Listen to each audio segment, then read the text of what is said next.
Congratulations on the film. You were incredible in it, but I think that you owe everyone a bit of an apology because, number one, you broke our hearts.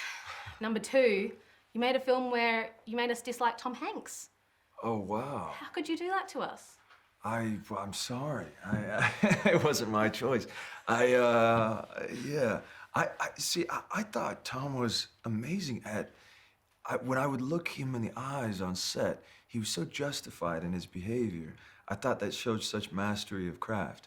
The fact that he could have that twinkle and be so justified in his actions. Yeah, I'm sorry. Tell me about the prep for, a role of this magnitude. It was in the works for a long time. How did that work for you? I had 2 years where I didn't do anything else. And I woke up every day with this terror of the weight of it all. And I just tried to leave no stone unturned. And I tried a lot of different things in that time. And I had an amazing group of people around me. My movement coach, Polly Bennett, during the entire production, and singing coaches, voice coaches, my karate instructor. I had tons of people around me, so I had a year and a half before we started shooting. Yeah, that's a long time. Yeah. Was it hard afterwards to shake him off? Yeah, you don't quite know what to do with yourself after that time. Yeah, a lot of people on TikTok are saying that your voice is very Elvis-like. Yeah, somebody's telling me about that. It's funny because certain situations trigger it, I think. For one, being surrounded by his name everywhere, and then two, it becomes, I think, as well, something where, I mean, for one, when that was the voice that I spoke in for 2 years, it is so habitual. At the end, you get done and you kind of don't remember what your natural voice is. I think a lot of the comparisons that people draw to my voice are me when I was like 17 years old. A bit of a difference. So I'm 30 now, so my voice has dropped a bit. So it's funny. Voices are a funny thing because I also, when I'm shy, I notice that like red carpets and stuff make me very shy. Yeah. And so when you're doing interviews there's something where I think unconsciously I'll click into the place where I felt confident, which Elvis had when I was, while he was a shy person, being on stage. I'd never been on stage in front of that many people. So there's also triggers in that way, which I think are fascinating. Yeah. Was there a moment where you were like, okay, I feel it, I am Elvis now? It was subtle things. I mean, it was sort of every day I'd find these keys.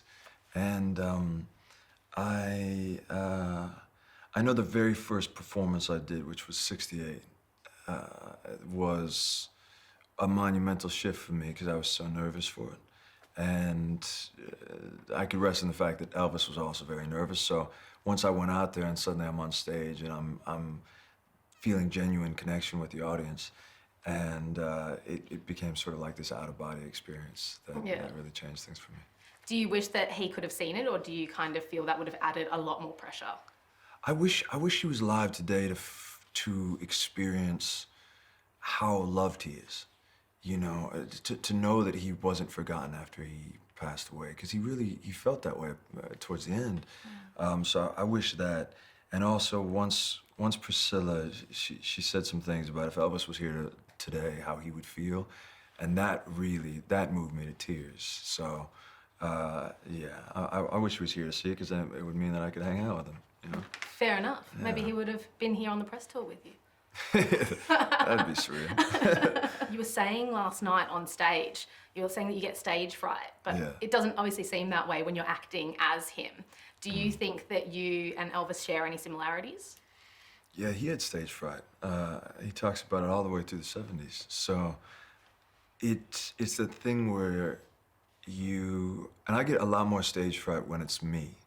When I'm going out there and I don't have a way to channel the fright, And so with doing this, that was a great lesson for me, because I would be really nervous before I walked out on stage. But as soon as I was out there, the music carries you, the audience, the interaction, you're not thinking about yourself.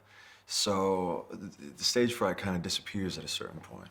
but then you go off stage, and when you got to walk back on, you feel it again. So it's that relationship with it where you realize it's going to be here, but it doesn't stop you from being able to still do your job, you know. Yeah. And being him for so long, and you know, being in character for so long, was there something that you were like, I need to take that home with me from set? You know what I took home was when I wrapped, Baz and CM got me this frame that inside of it had the back of the Unchained Melody jumpsuit. And that's the first tape that I sent to Baz. And so there's this beautiful full circle moment where I now have that on my wall, and it means a lot to me. That's amazing. Yeah. Well, congratulations again. You. We loved the film, and all the best with what comes next. Thank you so much. Thank you.